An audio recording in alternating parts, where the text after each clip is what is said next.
Hi everyone, this is the second group panel of LoveCon Sunday. So I hope you enjoy it, and I hope that if you like the video, you can just give it a thumbs up, share it with your friends, and please subscribe to my channel if you haven't already, because that really, really helps me. Okay, thank you.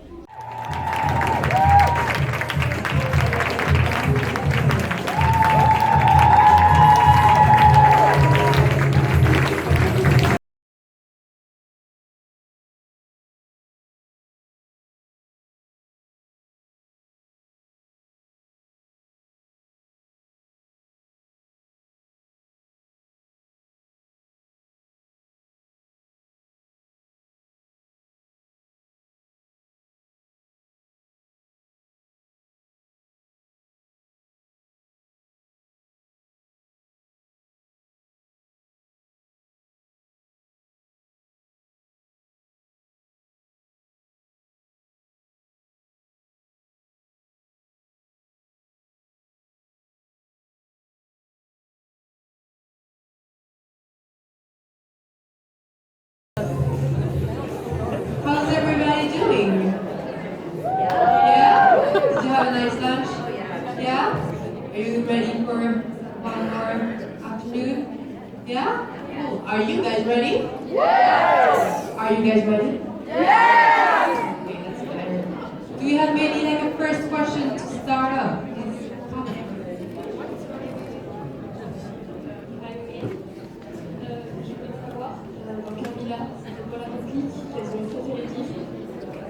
Et celle qui donne plus de mal.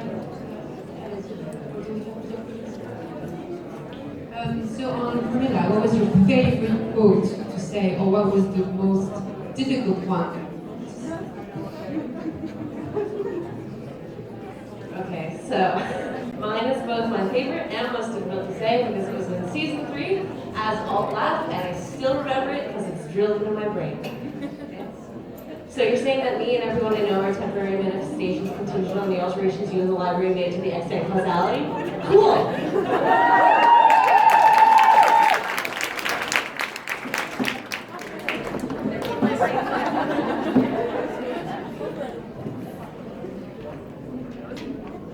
I got it on that. It's a lovely example of 18th century schloss.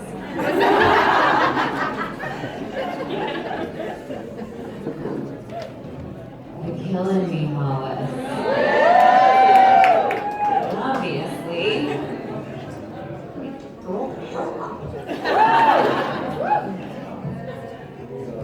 So that was their favorite quote, c'était leur citation préférée. Je ne vais pas traduire, juste celle de Kaitlyn, c'était une de la saison 3 qui est plutôt longue, donc c'est pas compliqué pour la traduire, mais elle est marquée dans son esprit à tout jamais. Et les autres, celle de Natasha en l'occurrence c'était You're killing me, Hollis. Tu as une autre question?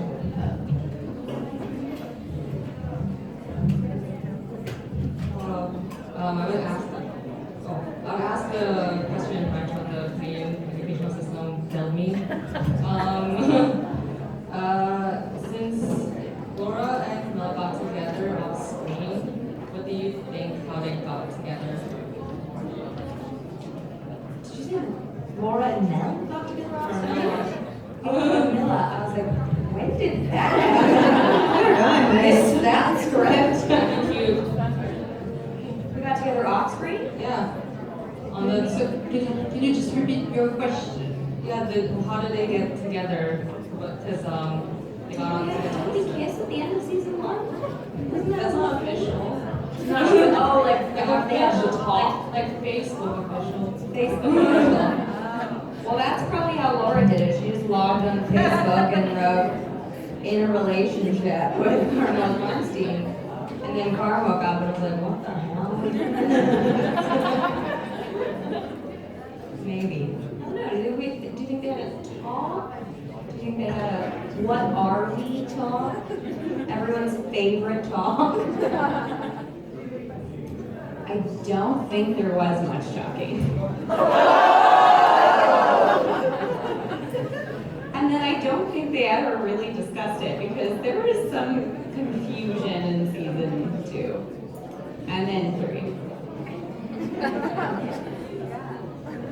Yeah. Wiggle, La question portait sur en fait, le moment où elles se sont mises ensemble, s'il y a eu une discussion pour dire qu'elles étaient officiellement en couple ou pas. Et je pense que du coup, elle aurait totalement, le personnage de Laura aurait totalement été capable de mettre un post sur Facebook en couple. Et Natasha, en fait, elle pense qu'il n'y a pas vraiment une conversation. Je pense qu'au contraire, il n'y avait pas vraiment de mots qui étaient échangés au moment où elles ont décidé de se mettre ensemble. Plus des gestes que des paroles. Et que ça va bien avec le fait qu'il y a toujours une certaine confusion qui règne dans la saison 2 quoi qu'il arrive quant à leur relation. Est-ce qu'on a une question?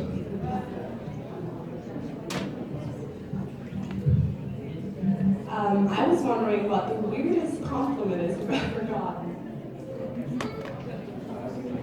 Oh, that's a really great question. I get a lot. Very strange compliments. Not that I get a lot of compliments. I didn't mean that.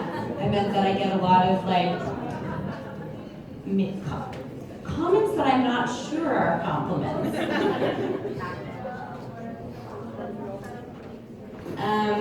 When I lived in Montreal, there was a man who lived above me who always wore a gold Speedo when he gardened and nothing else in our backyard, and he grew grapes. And one day he was growing grapes, and then he said to me, "You have a weird face." And then he was like, "Do you want some grapes?"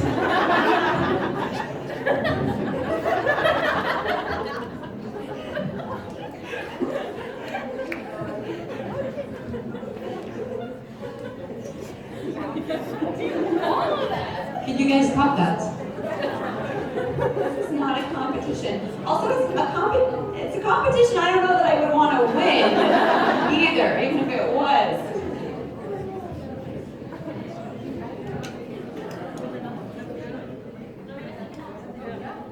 And scene. La question portait sur le compliment le plus bizarre qu'elles aient reçu. Il n'y a que Natasha qui a décidé de répondre parce que sa réponse a été vraiment au-dessus du lot. En fait, quand elle habitait à Montréal, elle avait un voisin du dessus qui était un peu bizarre et ils avaient un jardin. Ils faisaient pousser du raisin. Et un jour, il lui a dit, "T'as vraiment un visage bizarre." Et après, il a dit, "Tu veux du raisin?" Voilà. C'était ça. Voilà. C'est pas le même effet quand c'est moi qui évidemment, mais. Est-ce qu'on a une autre question? Oui, dans ce point. I was just wondering how the audition happened and how did that happen that you were in this project, and so how did the audition happen? I think a lot of us originally auditioned for other characters. I was first brought in for Sarah Jane. Don't know if you remember her from season 1. She was the party girl. And then they brought me in for Carmilla. And then they brought me back for Laura. And then there was a callback day that happened where we just kept on being brought in with different pairings. And I ran with a few Carmillas. And then they called me and said, "You're hired, kid." And that's how that happened.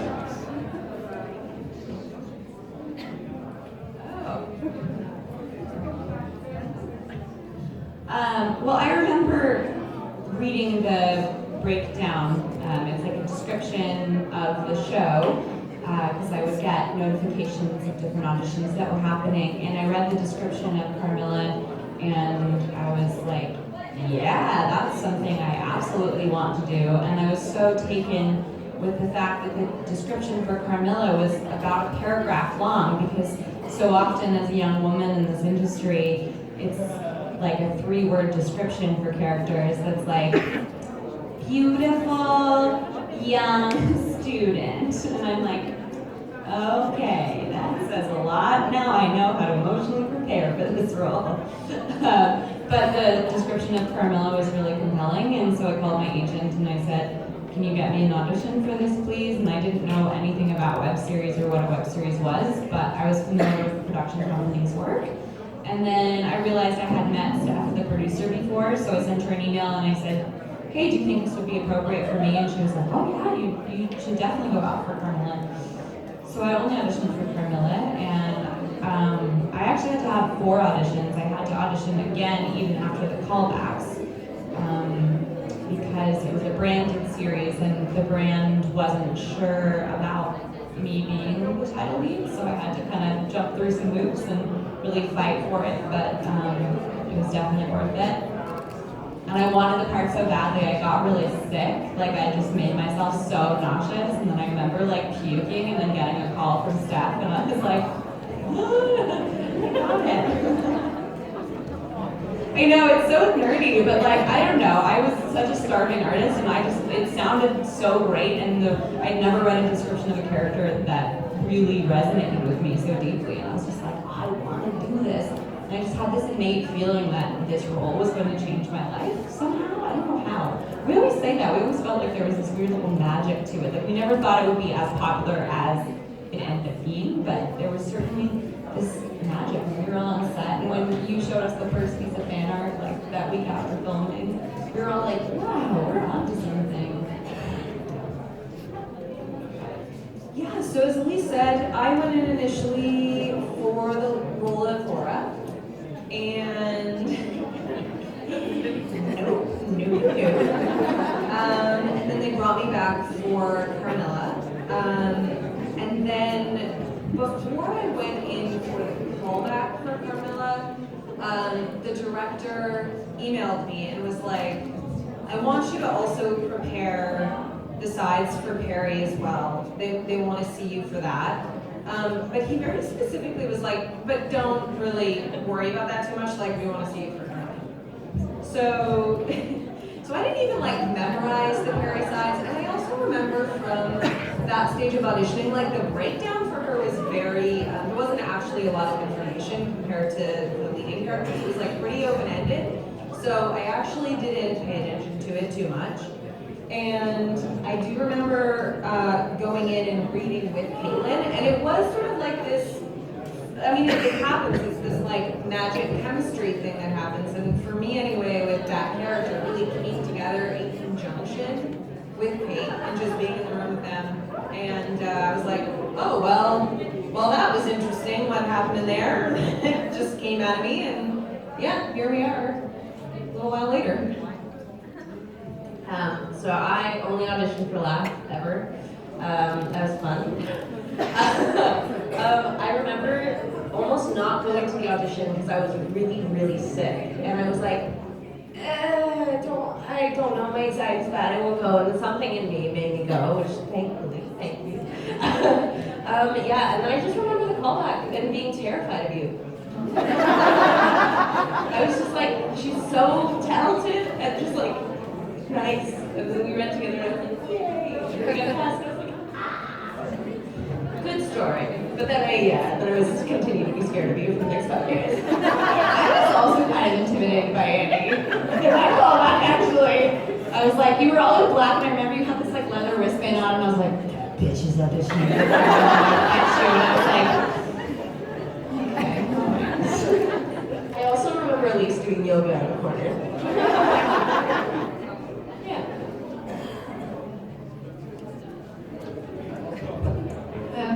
Alors la question portait sur quand elles ont été castées, les auditions qu'elles ont passées pour obtenir leur rôle dans Carmilla. Alors Elise, elle avait auditionné pour plusieurs rôles différents. D'abord pour le personnage de Sarah Jane, dans la saison 1, ensuite pour le rôle de Carmilla, et après pour le rôle de Laura. Et elle a été rappelée plusieurs fois pour passer différentes auditions avec une Carmilla différente à chaque fois. Donc, elle a pu faire des essais avec différentes actrices dans le rôle de Carmilla. Natasha, elle était très contente, elle était très intéressée par ce projet quand elle a lu le descriptif de la série. Parce que pour le personnage de Carmilla, en fait, il y avait un très long paragraphe pour expliquer qui était ce personnage. Et c'était très différent de ce qu'elle avait l'habitude de voir, parce qu'en général, les descriptifs de personnages féminins, c'était jeune, jolie, étudiante. Donc ça changeait vraiment que ce soit un long paragraphe beaucoup plus important et beaucoup plus précis. Donc ça l'a beaucoup intéressée, du coup, elle a voulu auditionner pour ce personnage. Et elle savait rien du tout sur le monde des web-séries, donc elle savait pas trop si elle pouvait être légitime ou non, etc. Mais ça l'a vraiment intéressée. Et mais elle, par contre, elle a auditionné que pour Carmilla. Elle a passé 4 auditions, même après les rappels. Et en fait, elle était hyper malade parce qu'elle était vraiment très excitée, elle avait très envie d'incarner ce rôle, donc ça la rendait hyper nerveuse et elle ne pas très bien. Mais elle ne savait pas du tout que ça allait changer sa vie de jouer ce rôle. Annie, elle a auditionné pour le rôle de Laura, pour le rôle de Carmilla. Et avant d'être appelée pour faire un essai pour Carmilla, on lui a demandé de préparer le rôle de Perry, mais juste assez rapidement en fait, mais c'était surtout censé être pour Carmilla. Donc elle n'avait pas trop appris les répliques pour Perry. Et elle a fait un bout d'essai avec Kaitlyn, et en fait, tellement bien entendu, il y a un lien très fort qui s'est créé, et du coup après c'était un peu une évidence. Et pour Kaitlyn, La Fontaine, c'était la seule audition qu'elle a passée. Et elle était très malade et elle a failli pas y aller, mais finalement a quand même décidé d'y aller. Et lors des rappels qu'elle a fait avec Annie, en fait, elle était terrifiée par Annie, mais complètement, parce qu'elle l'a trouvée super douée, super talentueuse, du coup ça l'a fait complètement flipper. Et Natasha, elle est d'accord avec ça en fait. Annie l'avait aussi complètement terrifiée, et comme elle savait qu'elle allait auditionner pour le rôle de Carmilla, elle était là, non, pas mon rôle, c'est mon rôle, Carmilla. Et Kaitlyn se rappelle aussi qu'il faisait un peu du yoga aussi dans la salle pendant les auditions. Vraiment un bon processus d'audition pour tout le monde. Est-ce qu'on a une... Oui, merci. Hi. Ça a été très intéressant de voir votre évolution, enfin l'évolution des personnages en tout cas tout au long des saisons et après le film, pendant le film. Et j'aimerais savoir selon vous, quelle est la plus belle victoire de votre personnage, ou même d'un personnage que vous n'avez pas incarné, parce que vous avez peut-être une vision différente du personnage de la série. Ta question, c'est en gros auquel... Selon elle, quelle est la plus belle victoire de leur personnage, ou alors du personnage qu'elles n'ont pas incarné, mais par exemple, je ne sais pas si elle pense que Carmilla a une victoire en particulier qui vous passe par la tête. What's the thing that your character achieved that you're most proud of?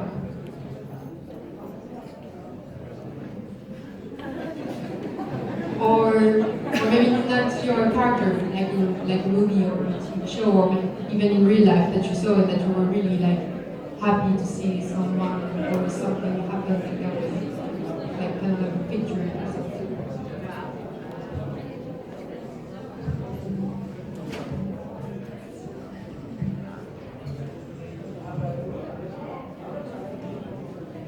That's a really wonderful question. I love the positivity associated with that question. But I think they're two very separate questions. I mean, I'm constantly proud of people every day. So I guess in terms of my character, I'm proud of her ability to open up with people, especially Laura. I think she was very isolated and very secluded for a long time, and she didn't really trust people. And she also wasn't really tolerant of people who were different from her so much. We see her even really come to enjoy the other characters and be friends with them by the movie, even though, you know, she jokes that they're toddlers. And so I think that's something I'm proud about for Carmilla. I mean, in life, I could just write a novella of it with anyone. I'm constantly just rooting for people. I'm like the soccer mom in the corner, just being like, yes. But I think it's a really exciting thing when you reach an age and a point in your life, or a point in your career where you can truly be happy for other people and be proud of them.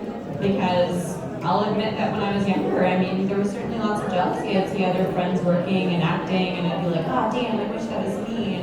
Why don't I have that? And now it's really nice to be able to surround myself with so many talented artists, especially like all the folks up here, and every time they do.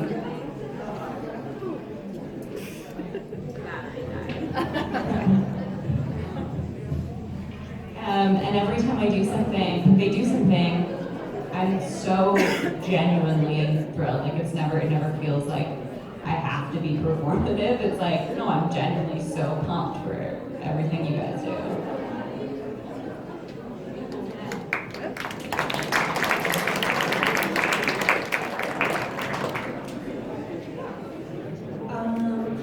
Yeah, I think in terms of Carrie and sort of the things that she was going through, the thing I'm most proud seeing her work with was opening up to and accepting loss journey. And I think her experience initially was that it existed in an area that she personally was unfamiliar with, and so it scared her because it was just an area of unknown.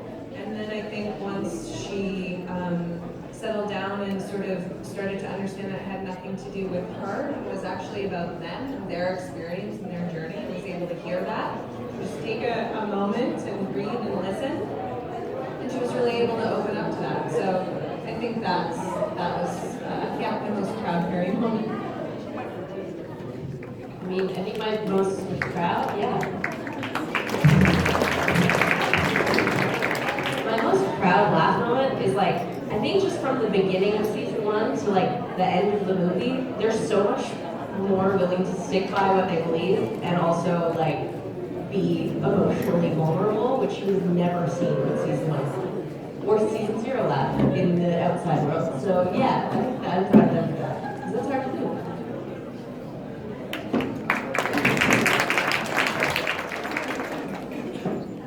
I feel like Laura grew a lot. I definitely feel like she'd be willing to share her soy milk now. That maybe was something she wasn't ready to do before. But now she's like, soy milk for all.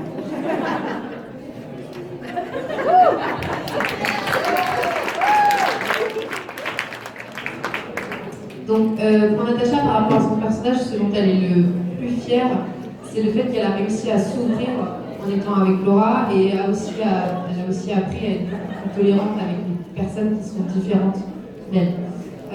Dans la vie, dans la vie, Natasha, elle est du genre à tenir tout le monde, en toutes circonstances, tout le temps. C'est tout le temps elle qui va vous aider, qui va être là derrière vous, vous encourager, etc. Et en particulier, elle voit ça avec ses partenaires dans la série. Elle est extrêmement fière à chaque fois qu'elles font des choses, et du coup, c'est ça qui la rend fière aussi dans sa vie. Annie, elle est très fière du fait que Perry soit ouverte et plus accepté le parcours de La Fontaine et ce qu'elle vivait au fil de la série.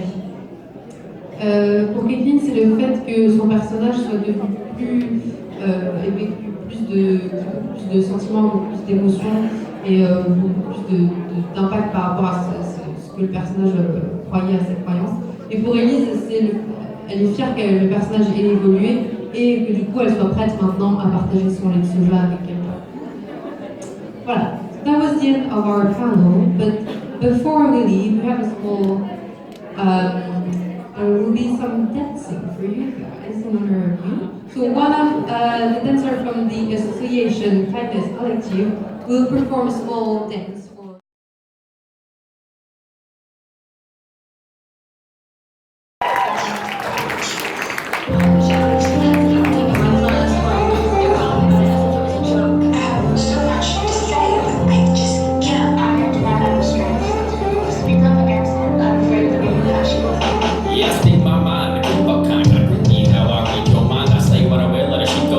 Let us take it in due time. Yeah, I had to say that. Yeah, I had to be so blunt.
would you like to go next?